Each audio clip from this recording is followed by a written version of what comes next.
मित्रों, भगवान श्री राम ने बताया, मरने के बाद आत्मा किसे खोजती है, अपनी माँ, पुत्र या जीवन साथी को। मित्रों, गरुड़ पुराण का यह रहस्य जान लेने से मोक्ष की प्राप्ति होती है। एक बार भगवान श्री राम और माता सीता अपने 14 वर्षों के वनवास के दौरान चित्रकूट में अपनी कुटिया में विश्राम कर रहे थे। उसी समय मृत्यु के बाद आत्मा किसे खोजती है, इस विषय में दोनों के बीच एक गूढ़ संवाद हुआ। बातचीत के दौरान माता सीता जी भगवान श्री राम से कहती हैं, हे प्रभु, मृत्यु के बाद आत्मा किसे खोजती है, अपनी माँ को, अपने पुत्र को या फिर अपने जीवन साथी को? तब भगवान श्री राम कहते हैं, हे देवी सीते, आपने यह प्रश्न पूछकर समस्त मानव जाति का कल्याण कर दिया है। मैं आपको इस प्रश्न का उत्तर एक अत्यंत ही कल्याणकारी कथा के माध्यम से देने जा रहा हूँ। कृपया इस कथा को आरंभ से अंत तक ध्यानपूर्वक सुनिएगा। जो भी मनुष्य इस दिव्य कथा को मन लगाकर पूर्ण रूप से सुन लेता है, उसे निश्चित ही मोक्ष की प्राप्ति होती है, और जो मनुष्य इस कथा को अधूरा छोड़ देता है, उस पर परमात्मा की कृपा नहीं होती। यह सुनकर माता सीता जी कहती हैं, हे प्रभु, आप मुझ पर विश्वास कीजिए। मैं इस कथा को आरंभ से अंत तक पूर्ण ध्यान से सुनूंगी और इसे जन जन तक पहुंचाने का भी संकल्प लेती हूँ। तब भगवान श्री राम जी कथा का आरंभ करते हुए कहते हैं, हे देवी सीते, यह प्रश्न की मृत्यु के बाद आत्मा क्या फिर से अपने घर लौटकर आती है या नहीं, जितना सरल प्रतीत होता है, उसका उत्तर उतना ही रहस्यमय और गूढ़ है। हे देवी, हिंदू धर्म ग्रंथ गरुड़ पुराण एक ऐसा दिव्य ग्रंथ है जो मृत्यु के बाद आत्मा की अदृश्य और अनदेखी यात्रा का विस्तार से वर्णन करता है।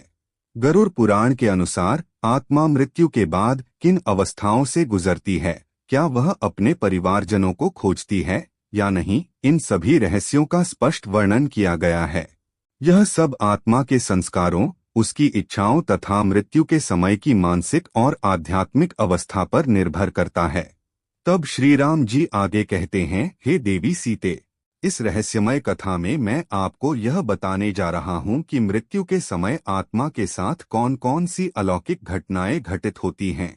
मनुष्य का शरीर मृत्यु को कैसे स्वीकार करता है, उस क्षण उसे कौन कौन से सूक्ष्म संकेत प्राप्त होते हैं। आत्मा शरीर से कब और कैसे निकलती है, और अनेक बार उसे यह तक ज्ञात नहीं होता कि वह देह से अलग हो चुकी है। परिवार का विलाप, शोक और बिछड़ने की पीड़ा आत्मा के चेतन मन पर क्या प्रभाव डालती है, यह जानना केवल एक जानकारी नहीं, बल्कि आत्मचेतना की शुरुआत है। आगे श्री राम जी कहते हैं, हे देवी सीते, आगे बढ़ने से पूर्व इस दिव्य कथा का सम्मान करते हुए इसे पूर्ण ध्यान और श्रद्धा के साथ सुनिएगा। हे देवी, आत्मा की यह अदृश्य यात्रा आरंभ होती है अंत से, अर्थात मृत्यु से। आपको यह जानकर आश्चर्य होगा कि हिंदू धर्म में कुल 18 महापुराण हैं और इन सभी महापुराणों में एक विशेष ग्रंथ है, गरुड़ पुराण। यह ग्रंथ न केवल मृत्यु के पश्चात आत्मा की रहस्यमय यात्रा को उजागर करता है, बल्कि आत्मा की अंतिम पीड़ा, दिव्यता और कर्मों के प्रभाव को भी विस्तार से वर्णित करता है। गरुड़ पुराण में लगभग 19,000 श्लोकों के माध्यम से भगवान श्री नारायण ने अपने वाहन गरुड़ देव को उस परम रहस्य का ज्ञान कराया है, जो आत्मा की मृत्यु के बाद की अवस्थाओं को स्पष्ट रूप से समझाता है। प्राचीन रीति रिवाजों और मान्यताओं के अनुसार गरुड़ पुराण का श्रवण न केवल मृत आत्मा को शांति और मोक्ष प्रदान करता है, बल्कि उसके परिवारजनों को भी आध्यात्मिक बोध, मानसिक संतुलन और गहन अनुभूति प्रदान करता है। आगे भगवान श्री राम जी कहते हैं, हे देवी सीते, गरुड़ पुराण में बताया गया है कि मृत्यु से कुछ समय पूर्व ही मनुष्य को सूक्ष्म संकेतों का अनुभव होने लगता है, जैसे कोई दिव्य शक्ति उसे पुकार रही हो या उसे अपने पूर्वजों के दर्शन होने लगते हों। ऐसा प्रतीत होता है मानो शरीर धीरे धीरे शिथिल होता जा रहा हो। ठंडक सबसे पहले पैरों से आरंभ होकर धीरे धीरे सिर तक पहुंच जाती है। श्वास प्रश्वास की गति असामान्य हो जाती है, कभी तीव्र, कभी मंद।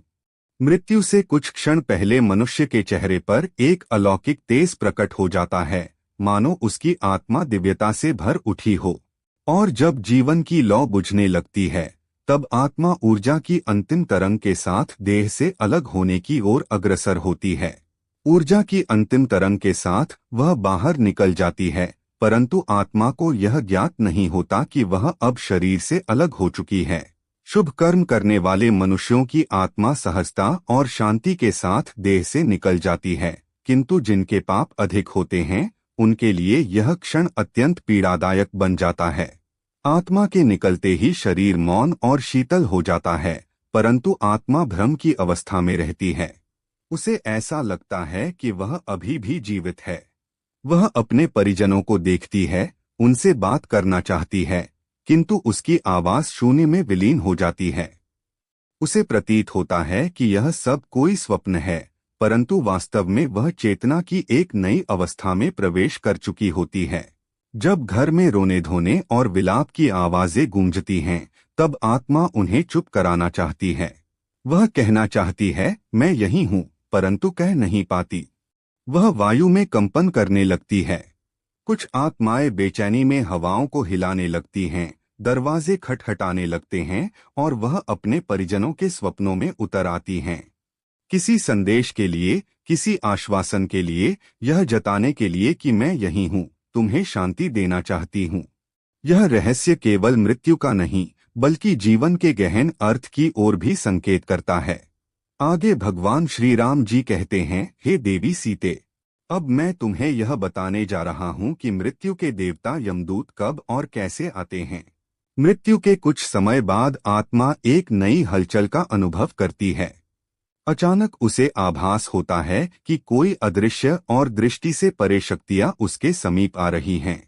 यदि आत्मा पुण्यवान होती है तो उज्ज्वल तेज से युक्त देवदूत उसे सम्मानपूर्वक स्वर्ग की ओर ले जाते हैं, परंतु यदि मनुष्य के कर्म अंधकार से भरे होते हैं तो भयंकर रूप वाले यमदूत आते हैं, उसे पकड़ते हैं और चीख पुकार तथा भय के मध्य नरक की दिशा में ले जाते हैं।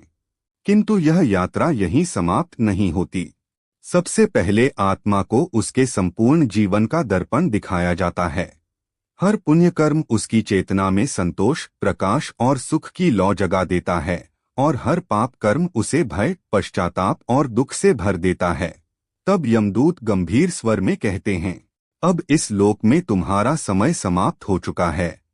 आगे भगवान श्री राम जी कहते हैं, हे देवी सीते, अब मैं तुम्हें वह रहस्य बताने जा रहा हूँ जिसे आत्मा मृत्यु के बाद 13 दिनों तक अनुभव करती है। गरुड़ पुराण के अनुसार आत्मा मृत्यु के पश्चात भी 13 दिनों तक इसी लोक के समीप रहती है, परंतु उसकी स्थिति सामान्य नहीं होती। यह एक गहन और अदृश्य यात्रा का आरंभ होता है। प्रथम 3 दिन भ्रम, मोह और अज्ञान से भरे होते हैं। इस समय आत्मा अपनी मृत्यु को स्वीकार नहीं कर पाती। वह आत्मा घर में ही भटकती रहती है।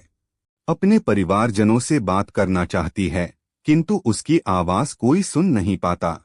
यदि मृत्यु दुखद, आकस्मिक या हिंसक हुई हो तो आत्मा बेचैनी, पीड़ा और गहरे भ्रम में फंस जाती है।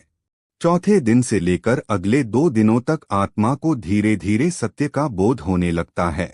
उसे अनुभव होता है कि अब मैं शरीर का भाग नहीं रही। यदि परिवार द्वारा धार्मिक विधि विधान के अनुसार क्रियाएं की जाती हैं तो आत्मा को कुछ शांति और राहत प्राप्त होती है, किंतु जिन आत्माओं की इच्छाएं अधूरी रह जाती हैं वे अशांत, दुखी और अस्थिर बनी रहती हैं। 13वें दिन आत्मा के लिए विदाई का समय आता है। पिंडदान और श्राद्ध आत्मा के अगले लोक के द्वार खोलते हैं। जिसने अपने जीवन में धर्म और पुण्य का संचय किया होता है उसे देवदूत स्वर्ग की ओर ले जाते हैं, और जिसने पापों का बोझ इकट्ठा किया होता है उसे यमदूत नरक की दिशा में ले जाते हैं। आगे भगवान श्री राम जी कहते हैं, हे देवी सीते, अब मैं तुम्हें यह बताता हूँ कि आत्मा किस प्रकार संकेत देती है। जब कोई आत्मा मोह में बंधी होती है तो वह रहस्यमय संकेत छोड़ती है, जैसे स्वप्नों में आना, घर में अचानक किसी अदृश्य सुगंध का फैल जाना, बिजली का अपने आप जलना बुझना या बिना कारण ठंडी हवा का बहना। ये सभी आत्मा की मौन पुकारें होती हैं। गरुड़ पुराण बताता है कि मृत्यु के बाद आत्मा स्थूल शरीर को त्याग देती है, किंतु उसकी चेतना बनी रहती है। वह देख सकती है, सुन सकती है, पर बोल नहीं सकती, क्योंकि उसके पास अब ध्वनि उत्पन्न करने वाले शारीरिक उपकरण नहीं होते। जब भावनाएं अत्यंत गहरी होती हैं, तब आत्मा बिना बोले भी संवाद कर लेती है, कभी स्वप्नों के माध्यम से, कभी दिव्य सुगंध के रूप में, और कभी उपकरणों के अपने आप बंद चालू होने के रूप में। ये सभी आत्मा के सूक्ष्म और मौन संकेत होते हैं। मोक्ष की प्राप्ति का अर्थ है आत्मा का परमात्मा में विलीन हो जाना, जिसके बाद वह पुनः लौटकर नहीं आती। जो आत्माएं स्वर्ग या नरक जाती हैं, वे अपने कर्मों का फल भोगती हैं और पृथ्वी के कार्यों में हस्तक्षेप नहीं करती। परंतु जो आत्माएं अधूरी इच्छाओं के कारण भटकती रहती हैं, वे कभी कभी संकेत देकर सहायता की कामना करती हैं। गरुड़ पुराण के अनुसार पूर्वजों की आत्माएं पितृलोक में निवास करती हैं। जब उनके वंशज श्रद्धा से तर्पण, श्राद्ध और पिंडदान करते हैं, तो वे प्रसन्न होकर आशीर्वाद प्रदान करती हैं। यदि परिवार पर कोई संकट आने वाला होता है, तो पितरों की आत्माएं संकेत देती हैं, कभी स्वप्नों में, कभी अंतर्मन की अनुभूति के रूप में। यदि किसी दिवंगत आत्मा का बार बार स्वप्न में आना हो, तो यह समझना चाहिए कि वह कोई संदेश देना चाहती है। गरुड़ पुराण बताता है कि ऐसे स्वप्न केवल संयोग नहीं होते, बल्कि सूक्ष्म लोक से आए हुए संदेश होते हैं। बहुत से लोग बताते हैं कि वे किसी दुर्घटना से चमत्कारिक रूप से बच गए, या उन्हें ऐसा लगा कि कोई अदृश्य शक्ति उनके साथ थी। यह शक्ति संभवतः उनके पूर्वजों की आत्मा होती है, जो संकट के समय उनकी रक्षा करती है। जब किसी घर में श्राद्ध, पिंडदान या धार्मिक पाठ किए जाते हैं, तो आत्माएं प्रसन्न होकर उस घर को सकारात्मक ऊर्जा से भर देती हैं। यह ऊर्जा परिवार को मानसिक शांति, सुरक्षा और समृद्धि प्रदान करती है। स्वप्न कभी विचारों के माध्यम से, तो कभी सूक्ष्म आभास के रूप में मनुष्यों के निर्णयों को प्रभावित करते हैं। आगे भगवान श्री राम जी कहते हैं, हे देवी सीते, यह एक सूक्ष्म संवाद होता है, जिसमें प्रेम, चेतावनी और आशीर्वाद छिपे होते हैं। आत्माओं को प्रसन्न करने के लिए प्रत्येक वर्ष श्रद्धा से श्राद्ध और पिंडदान करना चाहिए। गरुड़ पुराण, पितृस्तोत्र और महामृत्युंजय मंत्र का पाठ करना चाहिए। साथ ही जरूरतमंदों को भोजन और दान देना चाहिए। इससे पितृ आत्माएं प्रसन्न होती हैं और अपने प्रियजनों की रक्षा करती हैं। किंतु जो आत्माएं अधूरी इच्छाओं में बंधी रहती हैं, वे कभी कभी उग्र या अशांत भी हो सकती हैं। इसलिए उन्हें शांति प्रदान करने हेतु विशेष पूजा पाठ, दान और मंत्रजप अत्यंत आवश्यक होते हैं।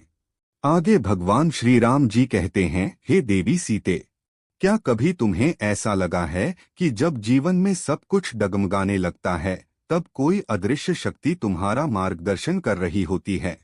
वह शक्ति कभी तुम्हारे पूर्वजों की आत्मा, कभी परमात्मा का संकेत और कभी तुम्हारे पुण्य कर्मों की छाया होती है।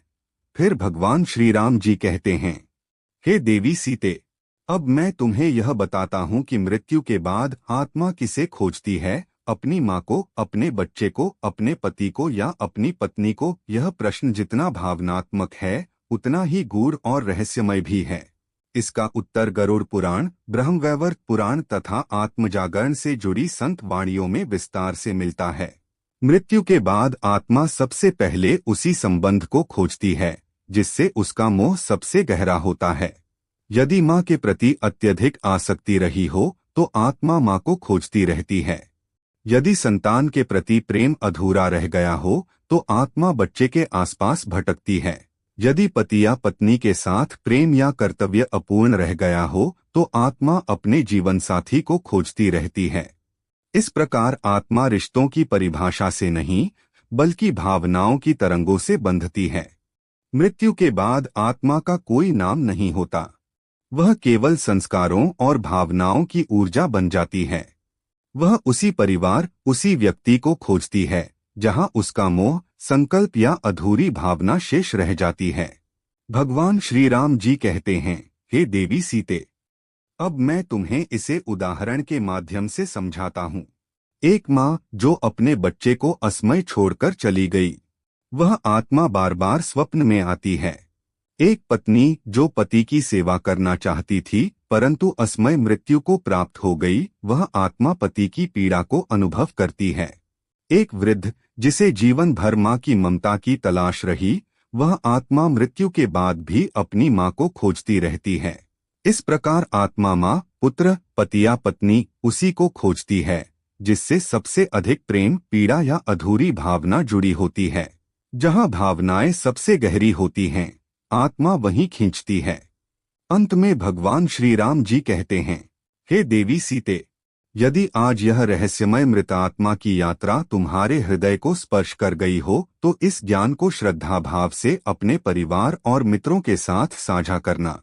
और यदि तुम चाहती हो कि ऐसे ही दिव्य सत्य निरंतर तुम्हारे जीवन को आलोकित करते रहें तो सदैव धर्म, करुणा और श्रद्धा के मार्ग पर चलना।